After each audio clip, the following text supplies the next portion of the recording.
what's up, everyone? Hey, thank you so much for joining us for another episode of the Adventure Box Podcast. That's right. This is put together by the help of Historical Conquest as our sponsor for this. If you know of any other sponsors that want to be on this show, I would love to have them. Until then, Historical Conquest is foot in the bill, basically. So I wanted to let you know that this is a continuation from Monday's. If you have not seen Monday's episode, go back and watch that one. That talks about the two butting heads, or the brothers from another mother. So we have Spain, the older brother, and Portugal, the younger brother. And they like to butt heads. And then the Pope comes in and says, hey, I don't want any more fighting between two Catholic monarchs. So you guys are both established in your own lands. There's no more movement here. That's established a little bit before. In 1494, the Pope says, now, for your exploration, the Portuguese have already established a line going into the Indian Ocean and into India, the Middle East, Asia, and all those areas. So they get that. Spain, you've already found the Caribbean, so I'm going to gift you that. We're going to split right down the line, and so this way you can both be happy and work together and not be fighting all the time. I mean, as a dad of 6, I totally understand kids fighting all the time. And I have a blended family, which means I got divorced, my wife got divorced, and we found each other. So I have 4 kids, she has 2 kids, and they butt heads. But it's not just them. My biological kids butt heads. So blended family, they all fit in very well. But at the same time, as a father, or with my wife, we like to separate those that are fighting. And the Pope basically does that. So he creates this line, and it's about this area, almost halfway through Hispaniola, maybe a little bit over east of it, but splits it right down the middle. And what does that do? It allows the Portuguese, actually I think it's a little bit further over, maybe through Puerto Rico. I'll have to actually find out the exact movements of it. Okay, but so this is the Caribbean during this time. This is about the time, and I didn't mean to have this up. This is 1600. So at 1600, remember they started in 1492 when Columbus came over, and the Portuguese were in the area, the Dutch were in the area, all these different groups were part of this area, but Spanish had the market. They had a monopoly on the Caribbean, and a lot of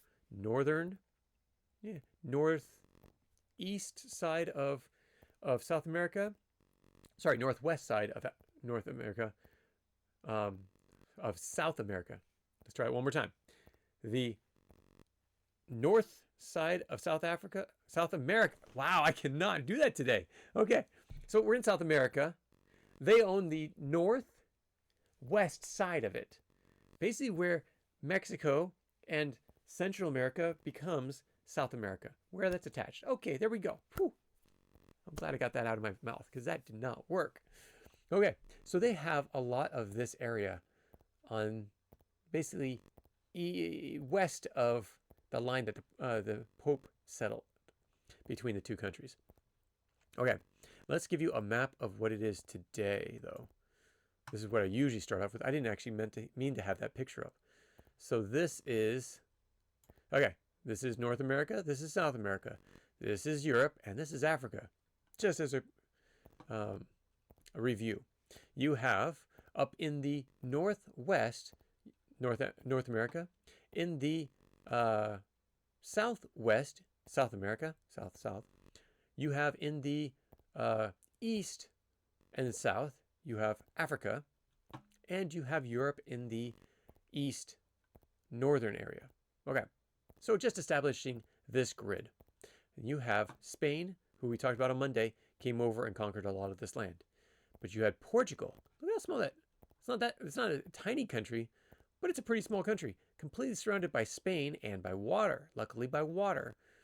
Because of this barrier to get all their goods out, they had to go by water. Because if Spain wanted to say, hey, you can't come through unless you give us some money, they weren't going to have that. So they created a great maritime uh, marine force. So a lot of ships came out of Portugal. And what did they do after the war coming down into North Africa? They came west. They didn't just come west just to come west. They came west because on their route, again, listening to the Pope, they were coming down the African coast on the west side, down around Africa. One of their people was actually blown off course. That's right. So we're going to be talking about Brazil. Okay, so going through Brazil, we actually have the Portuguese. They'd actually been traveling a lot during this time around Africa, along Africa. And so a lot of different explorers doing a lot of different things on the African coast. But when did they actually find Brazil? Now, this is something that's very interesting. Vasco da Gama. Remember that name. He was the first person to successfully reach India by sailing around the Cape of Good Hope. And that's at the bottom of Africa. This right here is considered the Cape of Good Hope. Cape Town, the Cape of Good Hope. I'm actually surprised it doesn't have it written on there. Okay, Cape of Good Hope. Very treacherous waters. You had two tides and two sets of winds coming around the coast, and two tides at the same time do not mix. So it creates a lot of turbulence, and ships were shipwrecked a lot during that time. Okay, so Vasco da Gama came around and found that there was an ocean around here. But what did he also do? So he also inspired, in 1500, Pedro Alvarez Cabral. Now, Cabral led an expedition. He was actually, let's see. I think it was da Gama, actually. Da Gama, I don't have it written in my notes. Da Gama was actually blown off course and found Brazil long enough to say, hey, there's land over here, and then headed over. Now, the reason why that was significant is because that was actually thought to be, like all the land there was all Spanish, but it was not past the line. It was on the east side of the line that the Pope had set up. And they said, hey, we got land here, but that's not my task. I'm going to go back and I'm going to go around the coast and make it to India. Vasco da Gama. That's why it's so important to remember his name. Pedro Cabral is the one that was actually sent over there to finish his work, to actually find more information about it. Now, Vasco da Gama embarked on his second voyage to India to enforce Portuguese dominance in the Indian Ocean through naval power and create this Indian trade. And why is that? Because he didn't want any other European force to come in there, but also because you had a lot of influence here in Africa. What was happening with Africa? Slave trade. So slave trade had already started on this side of Africa, in the east side, through the Swahili people, not by them specifically, but through the Muslim traders that actually came down and set up slave trade. They had started that up in the Middle East, Cairo, spread it over to West Africa. So there was actually slave trade from Africa to Europe, but not over to the New World. But coming over, there's a lot of ships sailing in here because the Africans on the east side of Africa sent slaves up to Saudi Arabia, or the area that would become Saudi Arabia, to the Middle East, India, Indonesia, and all over Asia. They supplied the slaves to all these areas, those in the Swahili area, and the traders, the Muslim traders in that area. So, and they had been doing this ever since, I think, about 800, 900, let's say 1,000 AD. So they had this trade that was going on. So there's a lot of ships trading people and other spices and such in this area. And remember, the Europeans could not go over land because you had the Arabs and the Muslim caliphate, Islamic caliphate, that went through and basically settled all this land and said, you're not getting through unless you pad our pockets, unless you give us money. There was a tax on anybody that wanted to come through, or bribery as well. Or you could be enslaved as well. And people didn't want to jinx that or test that, so they went down with ships instead of going by land. Okay, so going further into this history, you have, so that was Vasco da Gama. That was his second voyage. So push him to the side. We don't actually talk about him anymore because we're focusing on Brazil itself. Okay, so 1505. Let's go to this point. So at this point, you have Pedro Alvarez Cabral, who this one actually began the Portuguese colonization of South America. So he's actually in there. Let me show you a picture that'll sum this up a little bit better. I'll shrink this so you don't see it. Okay, so this is the first picture. This is the second picture. This is actually a Portuguese picture. Interesting enough, look at this. So they have what would look like almost a river going over into the Pacific. There was no river going into the Pacific, but this is one of the early maps. What's interesting about this, these are all different colonies.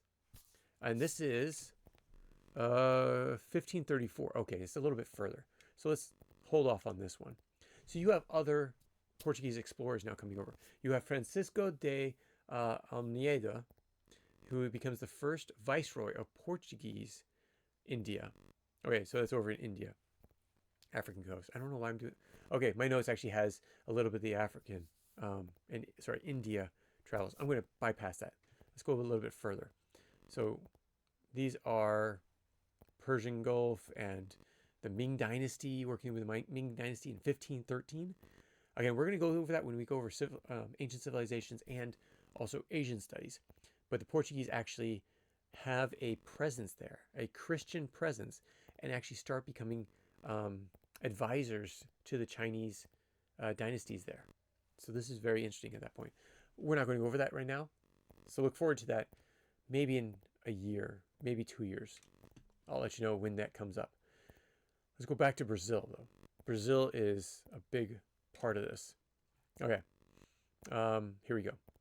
So Brazil, actually that's Caribbean culture. Going into my, okay. So Pedro is in this area. 1501. Very important. Amerigo Vespucci. Now Vespucci is, again, he is actually he's a Italian working for the Portuguese. So he actually explores the coast of Brazil. So this expedition solidifies Portuguese claim on this region, 1501, 1502. Now the first attempt to settle Brazil. Now remember, Cabrillo was only there to explore. Vespucci was there to explore. The first one to attempt was actually a trading post in the area. And this was actually a trading post called Pau Brasil, which means Brazil wood. They wanted the red dyed wood called Brazil wood. It's very valuable in Europe. So these were early establishment areas. This is actually where they established a relationship with the indigenous people. The indigenous people were focused on trading, and a lot of the wood that they were taking down, a ship could only take so much wood. So they didn't see much when it came to this. They had a trading post. So the indigenous would actually allow them to take some of the trees to do this. Okay, so they started this trade, and it was going back and forth between the trade routes. Okay, next, what happened? 1530. So this gets close to this picture. So we have this picture up, and I'll explain it in just a minute. 1530, the Portuguese, fearing French encroachment, because the French actually started coming down, send over Martim Afonso de Sousa. Now, on his expedition, he secures the region and colonizes the area. Now, Sousa, or Sousa, establishes his first permanent settlement, which is called Sao Vicente. Sao Vicente. So like Sao Paulo. It's basically modern day Sao Paulo. So he set us up this establishment, and this is 1532. Now, at this point, the Portuguese king, King John III, implements the captaincy system. It encourages settlers to develop Brazil. And Brazil is divided into 15 capitancies. Again, like this picture, there are 15 different locations, settlement areas. Now, interesting enough, they are long, which doesn't make complete sense. Let me show you this a little bit better, easier to understand. So these are the 15 areas that were set up by the king, by King John. So he sends up these 15 different areas, and the settlers come in masses. They have a lot of people coming in, which again pushes back those that are indigenous. And also, this is when they're allowing for slavery among the indigenous. Well, there's not enough indigenous to help out. So what do? Well, I'm going to say, let's see. No, we still got a little bit of time. Well, actually, I had this saved. I was wanting to see. Okay. Yeah, 1651. So once we get there, I got to go back to my notes and. No, wait a second. Okay, so I need to actually go back a little bit. So let's go a little bit back into Portuguese and what they were doing. Now, the Portuguese had actually set up, like I said, they set up an establishment of slavery in the area, not in North America, not in the Americas, in Africa up to Europe. They set up this slave trade, and they were trading all the time from West Africa all the way up into Europe, all different parts of Europe. So they were providing a lot of the slaves. Again, Spain couldn't do that because they didn't have the right from the Pope to do a lot of that. All the land there was theirs, was Portuguese, was established for Portugal. Okay, so they actually established this bit. And from there, when they started bringing over the transatlantic slave trade, which I'm actually going to find the exact date when that started, because it's about this time. Okay, it started in, let's see, 1501. So at this point that they're settling the Brazil with all these different settlements, they don't have enough indigenous people. They actually start bringing over, and actually that's before this, 1501, they started selling them over to those in the Caribbean. So when they start settling this area, they start bringing African slaves. Now, here's something to know. There is, oh man, it's another map I should have had, per country. I'm trying to find the numbers.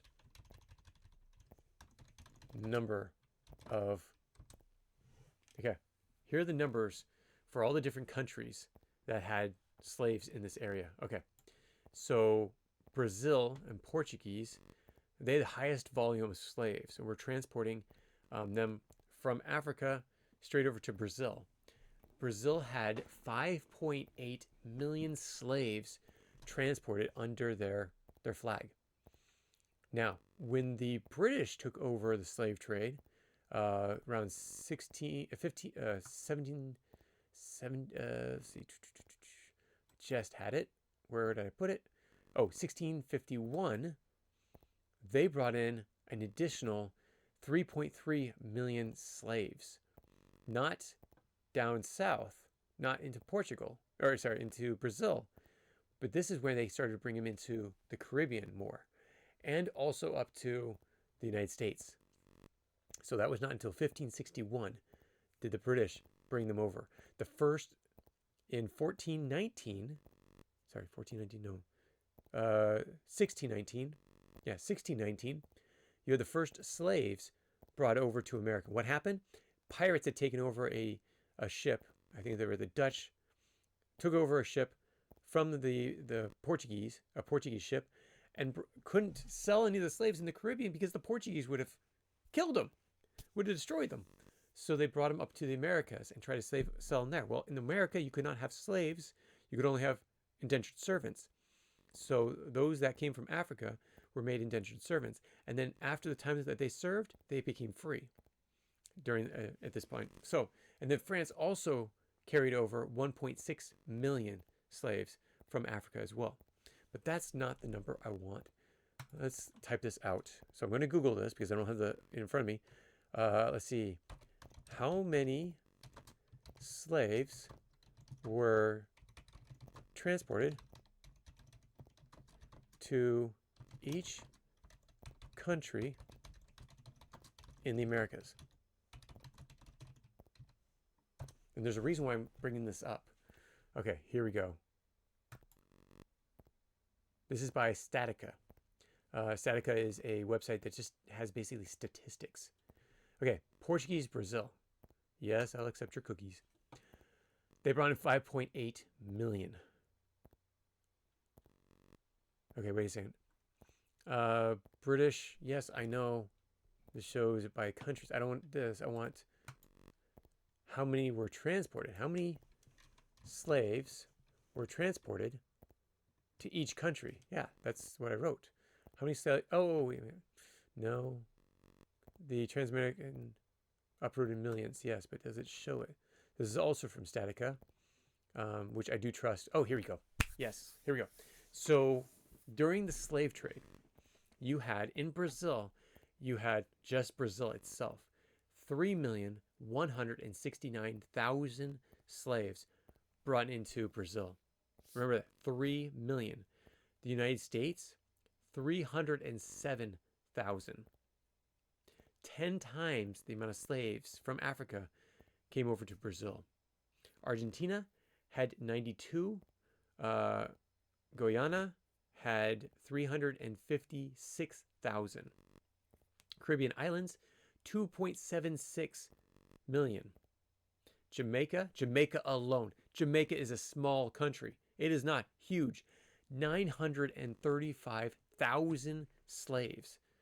Cuba, bigger than Jamaica, had 765,000 slaves. Now again, remember this. Brazil had 3 million. Jamaica had almost 1 million. Cuba had 765,000. The United States had 307,000. Why is that? Because not all the colonies were accepting of slaves. Why did Brazil have it? Because the Portuguese actually owned the slave trade from the very beginning and brought a lot of the slaves over to help them with their with these regions. So I'll actually, give me a second, let me pop this over here so you can see it. So again, this is from Statica. Statista. This is actually a very reliable source. All their numbers are very much checked and such. They have the statistics on like everything. And this just shows how many slaves. Look at this. Europe had only 7,000 slaves brought up there. I actually don't trust that number. I would have thought it was more. And maybe that was by the transatlantic slave trade. That is actually probably true. By the transatlantic slave trade, they already had slaves going over there well before the transatlantic slave trade was established.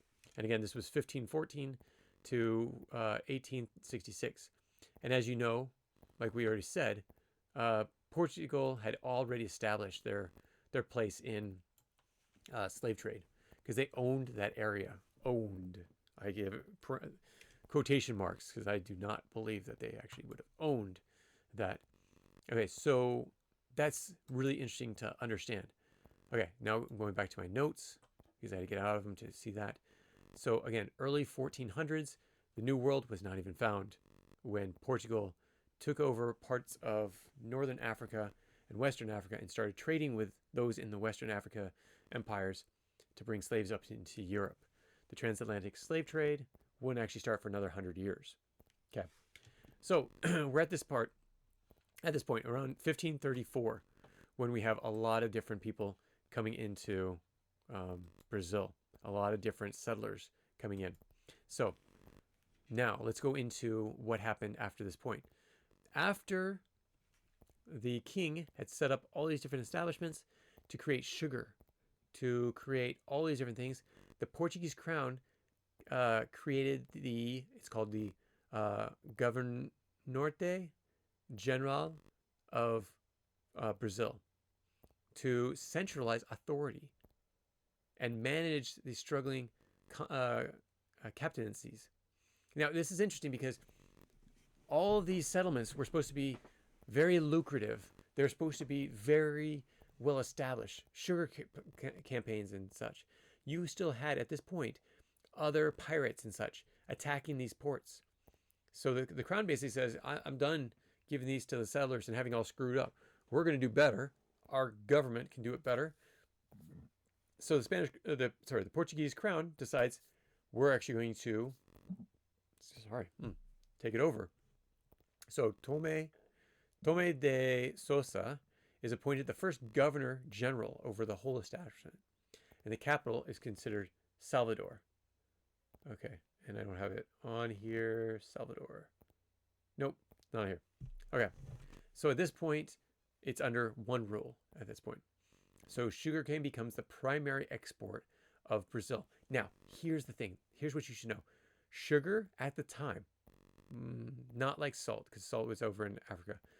Sugar at this time, everyone wanted because their tea and such like that. It was like the worth of it was just as much as gold at this time. So think of it. If sugar still cost the same amount as gold, yeah, we wouldn't be buying sugar, and you wouldn't have candy bars, and you wouldn't have all these other things. So what happened? Because this became the sugar cane capital of the world, sugar capital of the world, Brazil, and they exported to all of Europe, not just to them, but all of Europe, and they had all these enslaved Africans coming over into this area. It was at this point that they became very wealthy, but also, what happens when a commodity, you increase the commodities? Well, you increase the commodities, and you still have the same amount of, your demand's here. So your demand's here, and this is your commodity. If your commodity is low and your demand's high, they're going to pay a lot of money to buy some of that small commodity. As your commodity equalizes, the price equalizes. It's then both sides have to agree on a price. But what happens when all of a sudden you overproduce? And of course, Brazil wanted to do this because they could control the whole market. They overproduced, the demand stays low. It stays at the exact same place that it is at this point. They're not doing candy bars, they're doing tea and things like that, putting in their bakeries. So the supply goes up, less demand, or at least same demand, the price goes down. So sugar became less expensive because there was so much sugar at that point, and there still is to this day. Okay, so this is all being established. Now, they actually expand in the curriculum. We actually break off Brazil and Rio de Janeiro. It's actually a separate history that we set up because it's a very important part of Brazil's history. So the city of Rio de Janeiro, you're going to read more about it in one of the units, but this is actually where it's a very defensive settlement that's created to secure the southeast coast of from the French incursion. The French are trying to come into this area because it's so lucrative. Again, sugar, very expensive. What do the French love? They love, even right now, they love their baked goods and they love their tea. Well, get those two things, you need to have sugar. Or to make it good, really good, you need to have sugar. I don't like tea, personally. It's just not my thing. So you have all these people coming down into Rio de Janeiro at this point to secure it from the French and their privateers. Okay, so all that being said, let's fast forward just a little bit more. Okay, now we're going to go into the slave trade and the sugar boom. So slave trade has already been established, but it begins to really start importing slaves in 1570, and around that time period. They don't exactly have a big number that really say this is the exact time when it actually happened, and I think my reading is actually a little bit before this. But Brazil became basically the central hub for transatlantic slave trade. Because of the sugar, and they needed to have more slaves to be able to produce more sugar for all of Europe, and you didn't have to go anywhere else to get your sugar. The Portuguese had it, so everyone started going to them. So this captainance soon becomes, let me zoom out, becomes this. So you have two different establishments in this under the king's new ruling. So the king wants to basically centralize their governance, and they create two different establishments, two different areas. Now, fast forward one more year, actually, because it doesn't take too long. No, not one more year, actually. Oh, yeah, okay. Sorry, 1709. So let's go back to here. So basically, Brazil controls this whole area, and they're bringing in slaves. And there's a lot of slaves that are coming in. So now there's a fight again with the brothers. Remember, Spanish and Portuguese. So the Iberian Union brings Portugal under Spanish control following a crisis that happens for the Portuguese. During this period, Portuguese and Spanish interests overlap. So the Portuguese settling face increased competition from the Dutch and the English. They're creating sugar as well, as I showed you in the picture before. The Caribbean is just full of sugar being produced. So Brazil also has sugar, but it's not as plentiful as the Caribbean.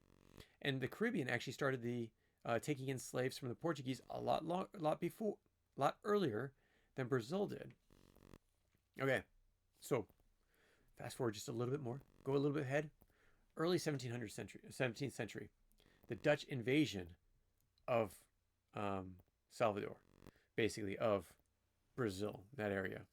So they had a brief occupation in this area. It means they occupied the area for a brief time. But the Spanish and the Portuguese were now joined.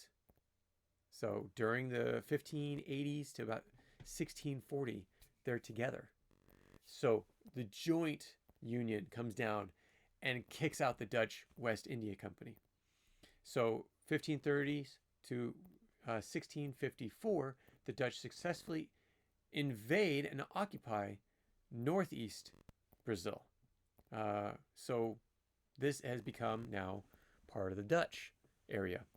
And so there's this Dutch-Portuguese war in Brazil.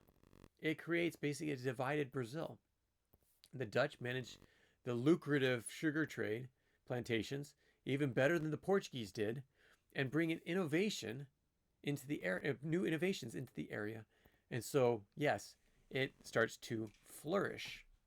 So what happens? Okay, so at this point, the Dutch are finally expelled in 1654. They're kicked out. And Brazil then becomes its own again. Now, at this point, also, the Portuguese and Spanish break off as well. So they just broke off a few years before. The Dutch are kicked out, and they also found Brazilian gold. So a new gold rush, because we already know about the Mali Empire doing the gold trade, the gold rush in West Africa. So here you have the Brazilian gold rush that's going on. And the settlers come over by the thousands. I mean, you can't stop them from coming over. And they're bringing the enslaved Africans coming over as well. And the indigenous laborers. Everyone's looking for this gold, more wealth. And they discover gold is prevalent throughout the whole place. And the economy takes off. And the sugar takes off. And the mining takes off. And it is a complete boom for Brazil. The gold rush keeps going, and now diamonds are found in the area. Diamonds! Okay, gold, sugar, which is basically gold, diamonds, which is basically gold, in the sense that it's very profitable. So, 1720, the Portuguese crown creates another captaincy, and this basically oversees the mining industry. So towns all over pop up, and they're governing this organization, but from afar. They're letting people basically take over for their mining as long as they pay Portugal. So the capital, the colonial capital at this time, is moved from Salvador down to Rio de Janeiro, which is why, again, it's so important. And it reflects the shift of economic power that's happening. You had mining wealth versus Rio de Janeiro, versus the sugarcane wealth. Now, 1560. sorry, 17. This is when it breaks apart. Here we go. 1709 is when they find diamonds, and when they allow for the captainates, and all of these areas are now taking over depending on who's mining what. Now down here is Rio de Janeiro, where the capital is moved. This is basically Brazil. Now this is interesting because the line where the Pope's set up is basically right here. But technically it was for exploration. It wasn't for settling. So the Spanish and the Portuguese butt heads again over whose land is whose. And they figured it out. They do figure it out. Okay. I'm going to end it here because we have hit our time. I appreciate you for joining me on this great trip. But because of time, we are going to let you do a lot more of the exploring on your own, and come to us with any questions. Let me just show you one more thing. I didn't show you much of the architecture I want to do for both Spain and Portugal, but we ran out of time. So it then exploded into these later on, a little bit later, and this is basically what Brazil has become, minus a few areas and plus a few areas. So Brazil, actually, let me give you a map of this. Brazil has now become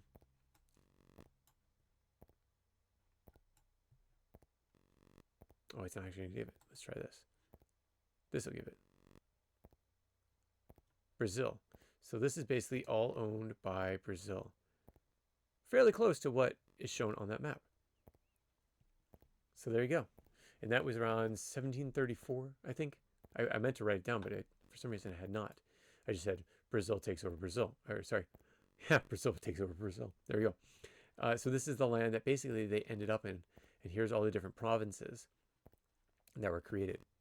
So that being said, look at the curriculum. It's great. It's got so much more information than I could even do in a day. But stay tuned, because on Thursday, we're going to go into... Oh, no, this is Thursday. Yeah. We already did... Yeah, this is right. This is Thursday. There you go. Sorry, I did this a little bit early. I was trying to catch up. And so, yes, this is Brazil. This is this area. Wait till next week, though. We have the Dutch, we have the Swedish, and we have the Russians. Where did the Russians come in? I can't wait to tell you about it. Russians, that's very interesting, because I'm actually from Alaska, and that's where they started, down into California. We're going to go into that next week. So stay tuned. Give us some questions. Send us some questions, and we can actually answer them on Fridays. We haven't gotten many questions yet.